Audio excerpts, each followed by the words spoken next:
Всем привет! Я Анна, и в этом небольшом видео хочу рассказать о стоимости базовых расходов в США. Очень часто поступают вопросы, сколько надо иметь денег, чтобы прожить месяц в США. Самая большая статья расходов – это аренда.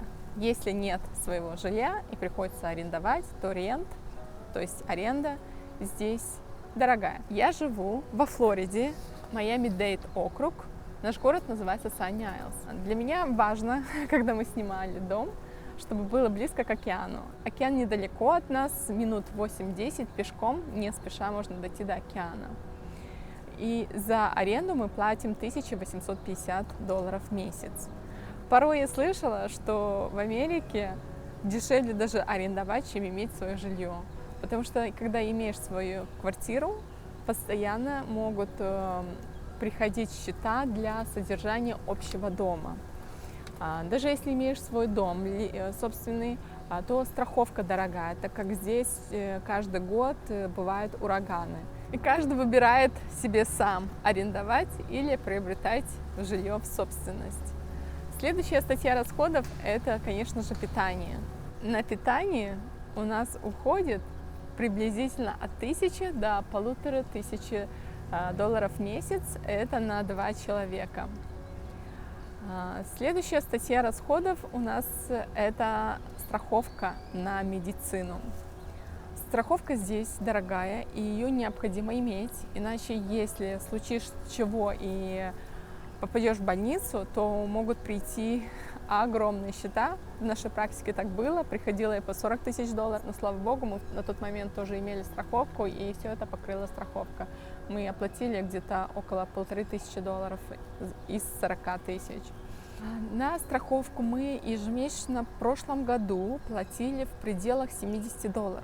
Но когда страховка зависит от того, какой доход будет в течение года. И в конце года, когда сдаешь налоги, делаешь годовую налоговую декларацию, то эта страховка перерасчитывается.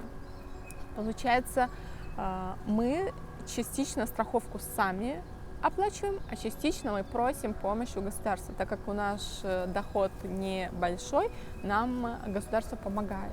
И в конце года, когда делаешь таксы, эта страховка перерасчитывается, и у нас вот в течение года, в прошлом году, ежемесячно мы платили где-то $76, приблизительно так. А в конце года, когда мы сдали налоги, получилось, что мы больше доход получили за целый год, чем предполагали. И нам пришлось за страховку доплатить. И таким образом страховка у нас в месяц вышла где-то $220 на двоих.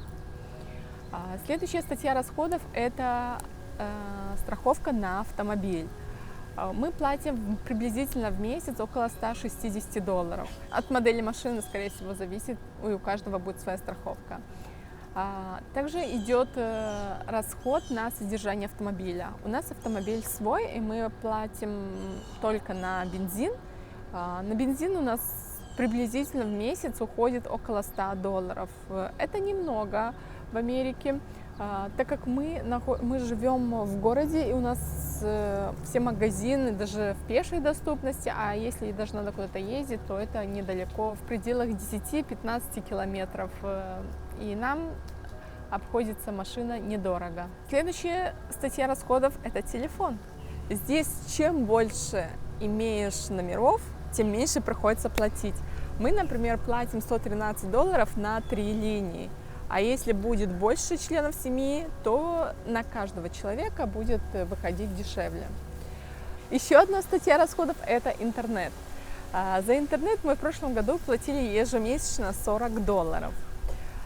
Но мы слышали, что есть такая версия, что интернет в некоторых домах бесплатно входит в стоимость аренды, что ли, типа этого. И сами жильцы, которые снимают, им не приходится платить за интернет.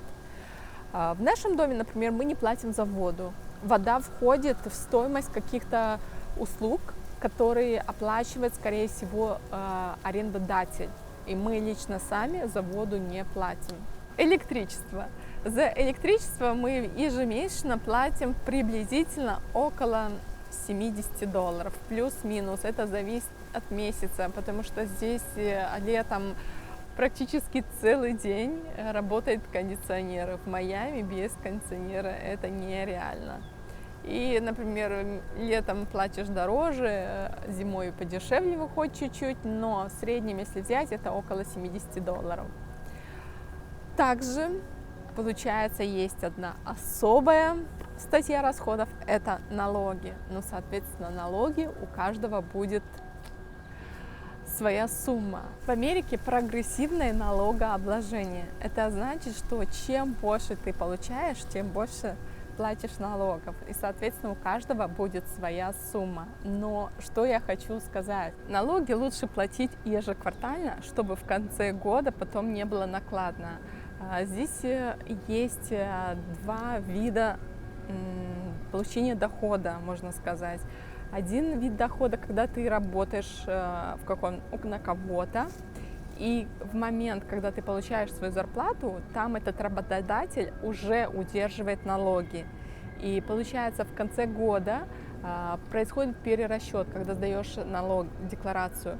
И если у тебя удержали больше налогов, чем надо было, то, соответственно, тебе возвращают. А есть еще такая система оплаты дохода, что тебе дают целиком всю сумму, и ты должен сам оплачивать налоги. И вот в такой ситуации лучше платить налоги ежеквартально, чтобы потом не было накладно в конце года. Сюда я не включила кафе, рестораны, развлечения какие-либо, потому что, соответственно, это у каждого своя сумма будет, каждый по-своему отдыхает и развлекается. Сюда я не включила туризм, то же самое, каждый по-своему тратит на эти статьи расходов. Также сюда я не включила обучение, самообразование. Сюда я не включаю расходы на одежду, так как у каждого это будет индивидуальная сумма.